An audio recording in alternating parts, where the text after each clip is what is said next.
Oui, bonjour tout le monde. Donc, voici la suite du petit discours théologique. Si vous avez écouté là, par rapport à l'enfant à l'Église, donc vous êtes dans la bonne suite. En fait, c'est la deuxième vidéo que je fais par rapport à la sainteté. Puis, en fait, ce qui arrive, c'est que c'est ça. En gros, il y a comme trois étapes qui doivent être faites. Soit la première, se faire pardonner nos péchés. Donc, c'est sûr que c'est la première étape. La deuxième, ça serait au niveau du faire l'action du repentir, en fait. Et la troisième, c'est s'assurer que ça ne revienne plus, qu'on marche dans le droit chemin vers la sainteté. Mais ça, c'est sûr que c'est une théologie qui n'est pas partagée par tous les chrétiens. Tout d'abord, on pourrait nommer même Martin Luther, en fait, lui qui est à la base des 95 thèses à discuter et qu'il a débouché éventuellement sur le protestantisme. Mais il faut savoir au début que Martin Luther ne voulait pas se séparer de la mère Église et qu'il considérait même légitime et même nécessaire la chair de Pierre qui est à la base de la papauté. Mais vers la fin de sa vie, ça n'a pas été très bien pour Martin Luther. Il avait des idées vraiment noires, en fait. Il se voyait... il faisait beaucoup de rêves avec le démon, même des choses sexuelles qui n'étaient pas vraiment... qui seraient...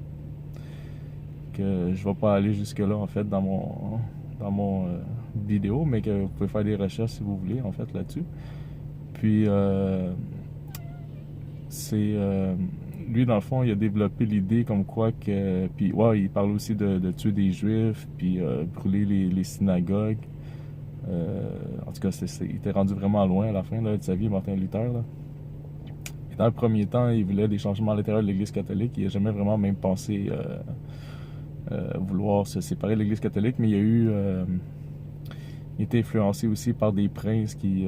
il y a toujours une question d'argent derrière de ça, puis de politique, là, dans le fond. Donc, mais si vous pouvez faire des recherches sur Luther, là, je suis pas là pour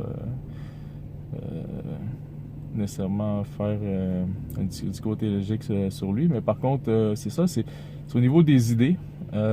Justement, lui, il avait l'idée, on appelle ça Donkey Cover with Snow.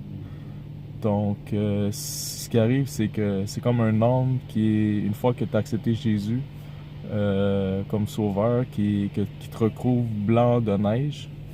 Puis, Dieu, dans le fond, du haut des cieux, ne voit plus tes péchés par la suite. C'est un peu dans le même sens aussi avec les baptismes.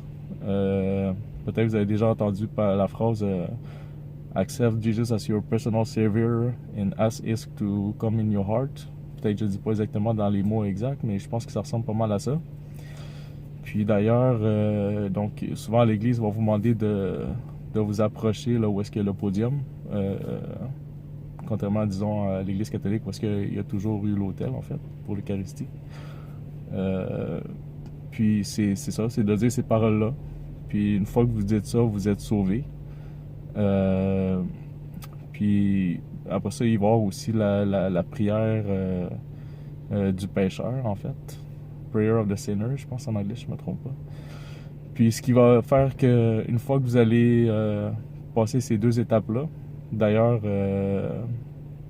le Donkey Cover with Snow, puis le Accept Jesus as your personal savior and ask Him to come in your heart, et c'est pas d'ailleurs même dans la Bible. En fait, ces phrases-là, mot pour mot, ne sont pas bibliques, en fait.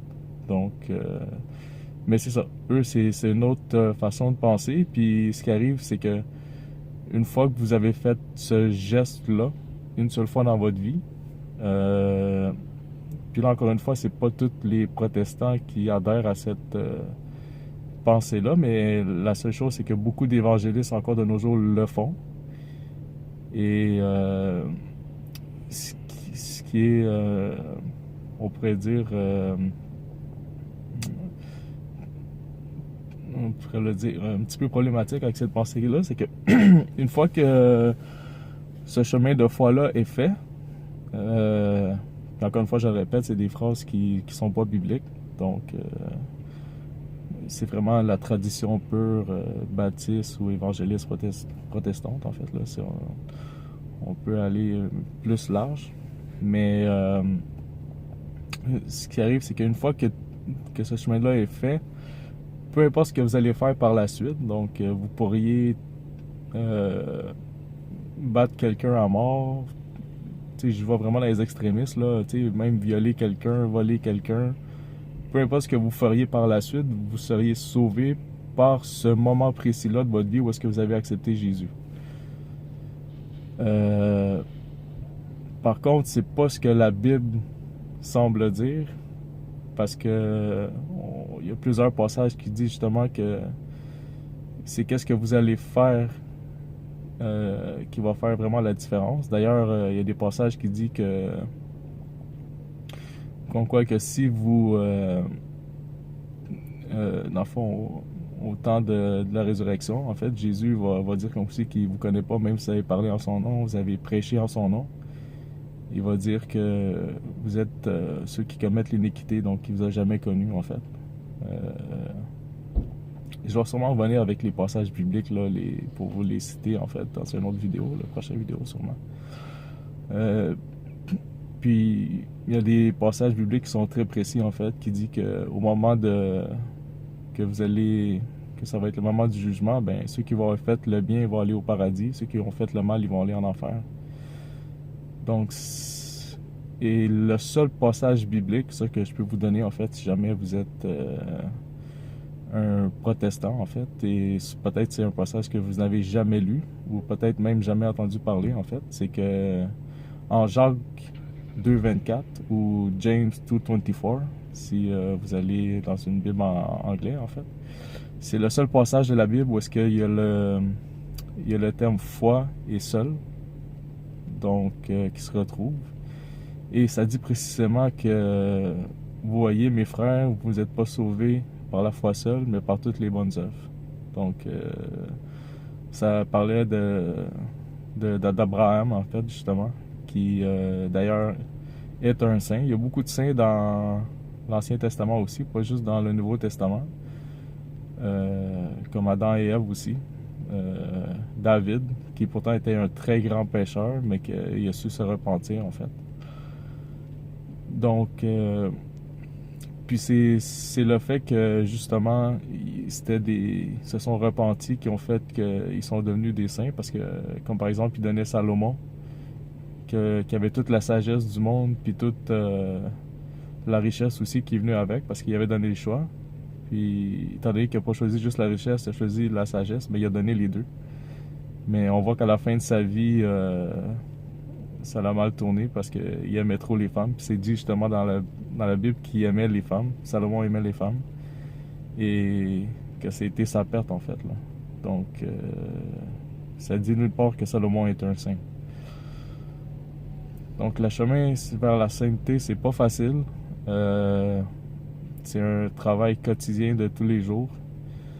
Et d'ailleurs, si on décompose la prière du Notre Père, c'est clair que c'est chaque jour qu'on a besoin de Jésus, de Dieu, puis pas à un seul moment de notre vie. Et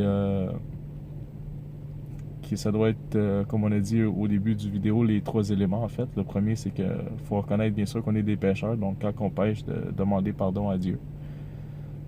De confesser ses péchés, c'est la première chose. La deuxième chose, c'est d'avoir un esprit, mais aussi une action de repentance. Donc, si vous avez vu la première vidéo, il y avait on se rappelle la vitre qui a brisé, donc il faut réparer le tort qui a été fait, dans la mesure du possible, bien sûr. Et ensuite, se diriger vers la sainteté, s'assurer que ça ne se produise plus. Donc, c'est pas de se dire que j'ai accepté Jésus dans ma vie, je suis rendu blanc comme neige, puis je peux faire ce que je veux. Ou juste penser que, étant donné que j'ai accepté Jésus, justement, je suis sauvé pour toujours, mais non. C'est pas comme ça que ça fonctionne.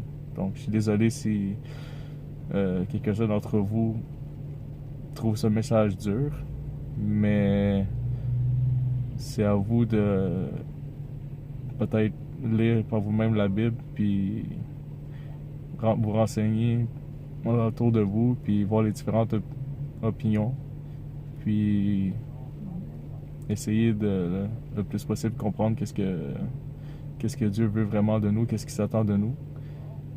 Puis comme je disais encore une fois, c'est que dans la Bible, c'est clairement dit qu'on est appelé à la sainteté, donc qu'on doit être des saints le plus possible.